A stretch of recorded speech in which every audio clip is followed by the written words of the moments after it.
Hey everyone, my name is Sean Arnold and welcome to Playing to Win. This is a Yu-Gi-Oh! Legacy of the Duelist sub-series which I am doing, looking at the higher tier strategies in the game right now and analysing what makes them so good and providing you a build so you can get started with them yourselves and play more competitively. Today we are moving on to some of the really good stuff here, and we are going to be looking at SPEEDROIDS. SPEEDROIDS, I'm afraid, are DLC lot, so if you want to play this deck yourself, you are going to have to buy one of the DLC packs. Konami knows what's good in this game and they are going to try and get more money out of you for it. Do not feel compelled to get this, but if you want to try a really fun deck, then that is the way to do so. Now, what makes SPEEDROIDS so good? Let's first analyse my build here and we'll talk about the cards as we go along. So we have what I will do is, instead of going through this order on Legacy of the Duelist, I'm going to go through a random order and talk about the cards in a set particular order. So the first card which I'm going to talk about is SPEEDROID Terratop. SPEEDROID Terratop is your opening, it's the card you want to see in your opening hand almost every single game. It is an amazing opener, and the reason why is because of its effect. The effect is, if you control no monsters on the field, you can special summon this card from your hand, which is really awesome on your first turn. Then, when this card is normal summoned or special summoned, you can add one SPEEDROID monster from your deck to your hand except Terratop. This is incredible because this is your searcher for your deck and a free special summon all in once. And you can add any SPEEDROID card from your deck to your hand, but ideally you would go for something like Borg here.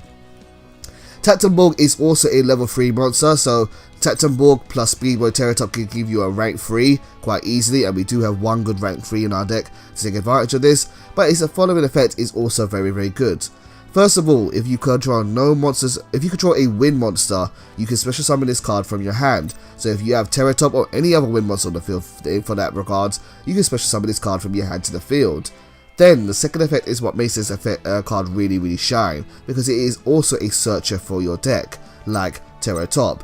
You can tribute this card from your field to the graveyard, and you can special summon one SPEEDROID Tuner from your deck. But if you do so, you cannot special summon monsters other than wind monsters for the rest of the turn. And you're going to see that in our deck we have pretty much nothing but wind monsters in our extra deck and in our main deck here to really take advantage of this effect as much as possible. Now, what kind of cards can Borg search out? Well, there's a variety of monsters in here. The first one we have is Tri-Eyed Dice, and we have just one copy of this card in the deck. Tri-Eyed Dice is a level 3 tuner, so you can use level 3 plus Terratop to go to a level 6 synchro if you want, and by doing so, you get a graveyard effect for Tri-Eyed Dice as well. And that is, during your opponent's turn, you can banish this card from your graveyard to negate the next attack this turn from a monster your opponent controls. It gives your monsters a little bit of protection and allows you to kind of make advantage of sending this card to the graveyard. If you don't want that, however, another option to go for is Den Daiko Duke. Den Daiko Duke is also a level 3 wind type tuner monster like a Tri-Eyed Dice, so both of these can get you to a level 6 synchro monster summon if you want so, or you can go for a rank 3 play if you want to do so, either or. Den Daiko Duke's effect is a little bit different to Tri-Eyed, and that is, if this card is in your graveyard, you can banish it to special summon one SPEEDROID Tuner from your hand or your graveyard, preferably your graveyard, and you can only use this effect once per turn, and you cannot use it to bring back Den Daiko Duke. So ideally what you would do is, earlier on you would use something like Tri-Eyed Dice, send it to the graveyard, later on bring Den Daiko Duke, and then use Den Daiko Dukes to bring back something like Tri-Eyed Dice again, so you can repeatedly do a synchro summon. Moving on from there, another option you can summon with Borg though is Red-Eyed Dice, and Red-Eyed Dice is an MVP card on this deck. It is so good. Red-Eyed Dice, when normal or special summoned, can target one other SPEEDROID monster you control except SPEEDROID Red-Eyed Dice and declare a level from 1 to 6. It becomes that level until the end of this turn, and because of this, you can pretty much access any wind-based type synchro monster in your extra deck. Let's do a quick combo to demonstrate. Let's say you have SPEEDROID Terratop and 4 other cards in your hand. It doesn't matter what the other 4 cards are, just SPEEDROID Terratop on its own will do good. You can special summon Terratop to your field if you have no cards on your field, and then search out Borg, going +1. Then you can special summon Borg, tribute it, and get any tuner monster from your deck. Let's say you went for a level 3 tuner. By doing a level 3 tuner, you can then go for a rank 3 summon such as Totem Bird here, who can negate any spell or trap card during either player's turn, or you can go for a level 6 summon synchro summons like Kendama, who can attack defense monsters and do piercing damage, and also can be special summoned from your graveyard if you control no cards. Or you can go plus again with Charge Warrior and then draw an extra card. That is a +2 combo there, and it is really, really good. But let's say you don't want to do that. Let's say you want to go for something else, and instead of using a level 3 tuner, you use Red Eye Dice. Bring Red Eye Dice to the field, change the level of Terratop from 1 to 6, and you can go for pretty much any monster in your extra deck that isn't Crystal Wing, Black Rose Dragon, Black Rose Moonlight, or Mist Worm here. Change it to level 4, you can go for a level 5 summon, so Chimera or Hagosha. Go to level 7, you can go for Clear Wing, or go to level 6 and go for a level 8 summon and get a Stardust Dragon out. The flexibility in this deck is what makes it really, really shine. By being able to access so many cards from just one card play is so strong, ladies and gentlemen. And just to put this into perspective, this is just an opening hand with one card. You still have 4 other cards you can access to. So you've got yourself any kind of synchro monster you want, plus you still have 4 more cards in your hand which can be used. It is crazy the combo potential with the Speedroids in this deck. To support these, we also have a couple of other Speedroids which I haven't mentioned. We have Speedroid Double Yo-Yo. Double Yo-Yo, when normal summon, lets you target 1 level 3 or lower Speedroid monster in your graveyard and special summon it. You can pretty much go for anything here, but ideally you would go for a tuner, so you have a level 4 and a level 3 or lower, and then you can go to any synchro monster later on. Menko is one of my favourite monsters. If you saw me do my Yosenju guide, Menko is one of my favourite monsters here because it is a great hand trap, and that is when your opponent declares an attack, a direct attack, you can special summon this card to your field and turn all of their monsters to defense position, pretty much stopping their battle phase unless they have a way to counter it. It is a very good hand trap, and then you can use it in your own turn as a level 4 monster for a rank 4 summon if you want to, or use it for another synchro summon if you have a tuner available. The supporting cards for the Speedroids here are cards like Maxi, Red Resonator. Maxi I don't need no introduction. Red Resonator is here because it can special summon cards from your hands, and it is a tuner monster. Also, when it is special summoned, it gives you a lot of life points and combines really well with Soul Charge. We have 2 copies of Ghost Ogre and Snow Rabbit. Works really well in this deck here because it's a great hand trap, but also because it can be used for synchro summons as it is a level 3 tuner. I talked about staples a couple of days ago on my channel, and any card which can utilize and synergize with these staple cards in the meta will do really well right now, and Ghost Ogre is one of the best hand traps at the moment, so you definitely can take advantage of it in this deck. Pilaka is kind of the reverse of Red Resonator. Red Resonator can summon monsters from your hand.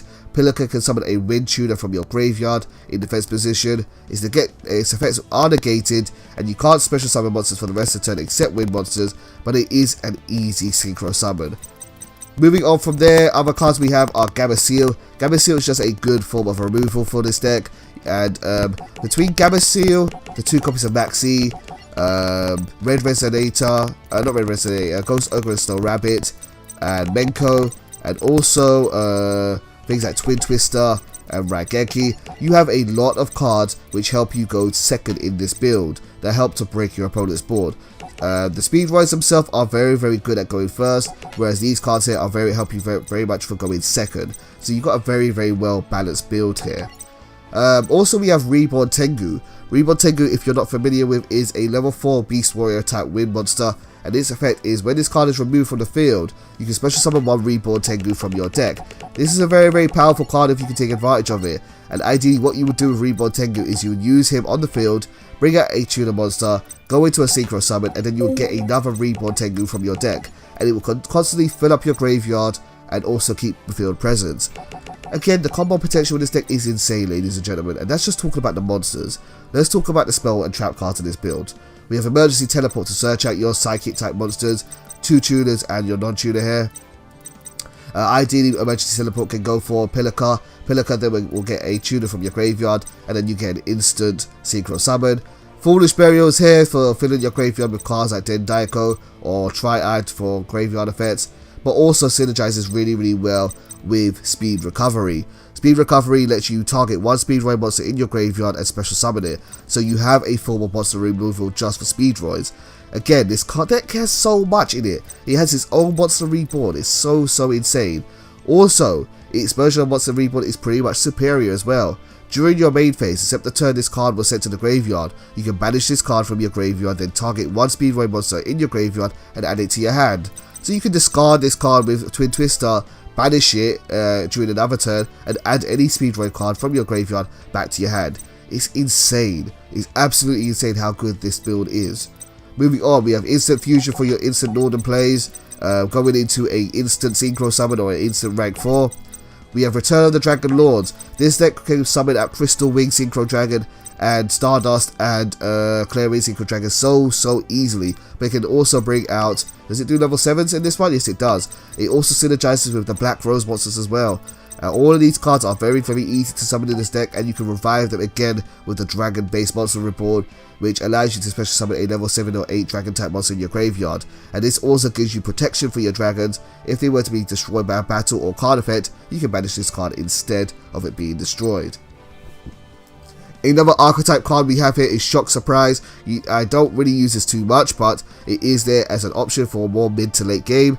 Banish up to 2 Speedroid monsters from your graveyard, then target that many cards on the field and destroy them. This could be a really good form of versatility and spot removal. You can use it like a Raigeki to destroy monsters on the field, or you can use it like a Twin Twister to destroy spell or trap cards, or you can use it as a mix of both.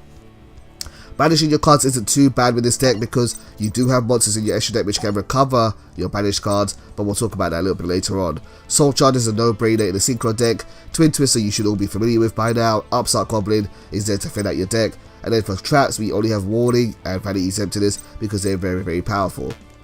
Into the extra deck here, for our main extra deck we have High Speedroid Puzzle as our level 4 Synchro. High Speedroid Puzzle is got a good effect. At the start of the damage step, if this attacks an opponent's special summon monster, it doubles your attack to 2600, which is quite good for getting over some monsters. But also, once per turn, during the end phase of this turn, if this card is in the graveyard because it was sent from the field this turn, you can target one Speedroid monster and add it to your hand, giving you some more recycling effects, and also will be available for things like speed recovery. Chanbara is good for OTK potential. This card can attack twice in the battle phase and gains 200 attack each time it attacks, which is really good. And when this card is sent to the graveyard, you can target one of your banished Speedroid cards, Shock Surprise, hint, and you can add it to your hand. So it has that synergy there. Hagosha is a little bit of a weird one. Its first effect isn't too good. During either player's turn, you can tribute this card and increase the levels of all monsters on the field by 1. This can be very good to disrupt some XYZ decks. Let's say you're playing against a Cyber Dragon deck. You can see that they're going to go for Cyber Dragon Nova. Quickly tribute this card off and then increase their levels of their monsters from level 5 to level 6, and that way they can't summon it. It's got that kind of niche effect for that, but the second effect is what's really good about it, and that is if this card is in your graveyard, you can special summon and you control a Speedroid tuner monster on your field. You can special summon this card from your graveyard, and you can only do this once per turn, and you can no longer summon anything else but wind type monsters. It is a very powerful effect, and you can recycle it over and over again by sending it back to your graveyard to repeatedly special summon over and over again. But you can only use this once per turn. This plus any level 3 is an instant Crystal Winged Dragon, so it's all great there. Kendama is your level 6 monster, and this does piercing damage to a defense position monster. And also when this card is sent to the graveyard, and if this card is in your graveyard and you control no cards, you can special summon this card from your graveyard. However, if you do so, you cannot normal summon or set the turn you activate this effect. But that's fine for Speedroids. Let's say you have Taptenborg, just special summon it to your field and then get out a tuner, and then you can go to a synchro summon. Charge Warrior, Black Rose, Moonlight are all very generic, so I'm not going to go through those. Clear Wing I feel is generic but works so well in this deck here. Crystal Wing is your boss monster because it can negate monster effects once per turn. Really strong card here. And then we have Stardust Dragon because it is a wind based dragon, but it isn't too powerful, but it can be powerful in some situations because it can protect your monsters and cards from being destroyed by any card effect. Mistworm is a unique tech card here for a level 9 card because it can return 3 cards on the field back to your opponent's hand. That can be really good in some situations there. And then we've got Totem Bird and Castell. Let's quickly get into what a side deck for this build will look like here. For your side deck, as I said earlier, you've got a lot of cards which help yourself go second. But if I was playing a duel for a match and I realized I was going to go first, I would get rid of cards like Maxi, I would get rid of Ghost Ogre, I would get rid of, say, that's 1, 2, that's 4 cards. Let's get rid of Gamma Seal, that's 6 cards. Let's get rid of, There's 6 cards there are more cards here which I can get rid of, and I know what they are. Menko will keep because it's searchable, but Menko could be an option. Let's get rid of Pinnaker. That's 7, 8 cards. One more card. What's the last card I'm looking for, Sean? The last card I'm looking for here would be, let's say it's a Menko, because that's really a late, definitely a second turn card. And we are going to then bring in more trap cards. So what we'll bring in then is something like triple Solemns for more negation for the first turn to really stop your opponent's plays, and then triple Artifact Sanctum. If your opponent tries to twin twister this, you get to destroy 1 card on the field, but also you can just turn it over and special summon an artifact monster from your deck. And something like Scythe is really disruptive because Artifact Scythe will be able to negate and will stop your opponent from using the extra deck for the rest of this turn, which can be a really good stun effect. Or you can go for Morale Tech, which can destroy 1 card on the field as well. Other options in the extra deck here are for mainly your side deck. Of course, we have the obligatory for Twin Twister, so if you need more back row removal, you can get rid of use that for Twin Twister. But if you don't need that, we just have some other options for your Synchro deck. Here we have, instead of using Totem Bird, if you need more spot removal, we have Grand Pulse. If you don't want Castell and you want some more graveyard control, we do have Dweller, which can be easy to make with Norden. And then we have things like Red Wyvern, which can be used for level 6 because it is a non-targeted removal effect. So let's say we don't want Kendama, we can use Red Wyvern instead.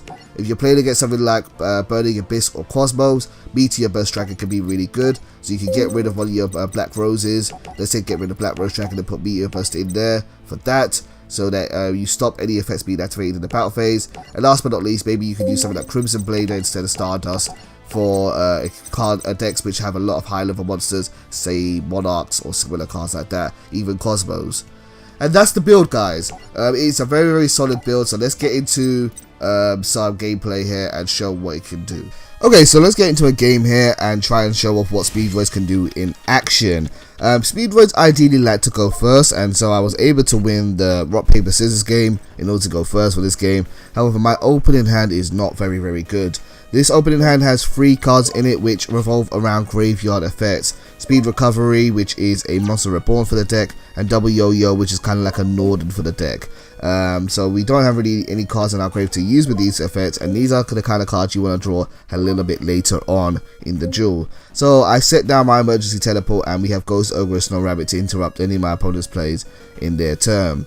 Seeing my opponent play the Gates of Dark World tells me that they're going to be doing a lot of hand destruction this turn, and therefore, as you can see, they play hand destruction, which is going to force both of us to send 2 cards from my hand to the graveyard in order to draw 2 more cards. Thinking to myself, I don't want to draw into a second copy of Ghost Ogre and Snow Rabbit because its effect can only be used once per turn.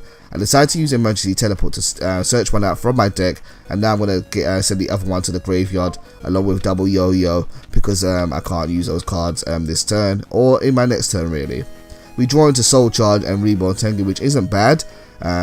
Is a little bit better than before, but isn't really that perfect. There are other cards which we would ideally like to draw into. We could possibly use Reborn Tengu with Ghost Ogre and Snow Rabbit to go for a level 7 synchro, and that wouldn't be too bad because Reborn Tengu floats. However, we are going to use Ghost Ogre and Snow Rabbit to chain to their field spell, which will destroy their field spell, and therefore they won't be able to discard more cards and hopefully trigger some of the Dark World effects.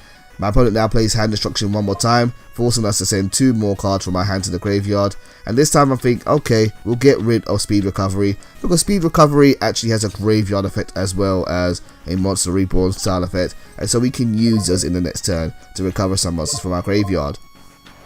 Fortunately, we were able to draw into Speedroid Terratop, which is the card you always want to see in your early turns of a duel with Speedroids. And by playing Speedroid Terratop, we were able to plus into Speedroid Taktenborg, which we can now special summon to the field. And we could go for a rank 3 play, but I want something a little bit more stronger and something to deal with my opponent's monster card effects. So we are now going to tribute Taktenborg, and we're going to go and search out Red-Eyed Dice. Red-Eyed Dice is going to come to the field, and when it is special summoned or normal summoned, you can change the level of another Speedroid monster on your field, and so we're going to change Terratop's level to level 6. A level 6 non-tuner and a level 1 tuner lets us get out Clear Wing Synchro Dragon, as it is level 7. By doing so, this is going to help us a little bit more with dealing with my opponent's monster effects, especially those high level Dark World monsters, which clearing will be able to negate once per turn. However, we are not done for this turn. There's still more we can do, and one thing which we haven't done in this turn is used our normal summon. And so now we're going to take advantage of that by using Speed Recovery's effect, banishing it from the graveyard to add double yo-yo to our hand. And now we're going to normal summon double yo-yo, which will allow us to special summon red-eyed dice from our graveyard back to the field. This time we're not going to use red-eyed dice's effect. There's no real point for doing so, because I'm going to use red-eyed dice as a level 1 tuner with Clearing Synchro Dragon to bring out Crystal Ring Synchro Dragon, and that can negate any monster effect being used on the field, which is really good. Now we're going to play Return of Dragon Lords to bring back the Clearing Synchro Dragon, and that way we have double negation on the field, so any effect my opponent really uses, we're in a comfortable position to kind of shut it down and negate it at least once per turn. And plus, by having Return of Dragon Lords in the graveyard, that's going to give our dragon type monsters some protection, so if my opponent plays something like Rakeki, they won't be destroyed. Archetype Ares is sent to the graveyard by battle, and it did try to use this effect, but Crystal Ring is going to do its job and negate it, and then Clearing and double yo-yo are going to attack directly, taking almost half of my opponent's life points off through direct damage. It is a really good opening play here, and one thing which I did just do is I did use the other SPEEDROID recovery to get Terratop back to my hand, and that way I can use it again on my next turn to do more combos later on, especially if my opponent manages to get rid of the monsters on the field. My opponent played the Lure of Darkness, and now he's going to set 2 cards on the field, 1 monster, 1 spell or trap card, and so I can deal with the monster pretty readily. Crystal Wing can kind of deal with the monster effect there, that's no problem. So what I really want to do is kind of deal with his back row card and his spell or trap card. And so now we're going to normal summon Terratop, do another search for another Tactimborg, and because there are wind monsters on the field, we can special summon Tactimborg from our hand to the field. By doing so, we're going to have 2 level 3s on the field, and with 2 level 3s means we can go for a rank 3 XE summon, and we can exceed into Totem Bird. And Totem Bird is a really powerful monster because it can negate the effect of any spell or trap card my opponent uses. My opponent immediately tries to use Phoenix Chain on my Crystal Wing, but Totem Bird is already active and live, and so we can negate that and shut it down and destroy it, which means he won't be able to negate the effect of my Crystal Wing. Now we're going to go and attack the game here, because there's really not a whole lot my opponent can do at this point. He has no back row to help him, and his monster effect is not going to go off because Crystal Ring is going to take care of it, and we have more than enough damage on board to attack directly and go for game here. And this is just an example of the kind of boards that Crystal Wings can make. With this put in mind, I still have a very good hand here. I have Max Z, I had Soul Charge to recover monsters, and so we were in a very comfortable position. Here's the build one more time, guys. Thanks for tuning into this episode as always. Hopefully you enjoyed this episode of Playing to Win, and if you have any feedback, please feel free to leave some in the comments down below, and hopefully you'll stick around to see the next episode of Playing to Win when we look at another build. Thank you for watching and take care.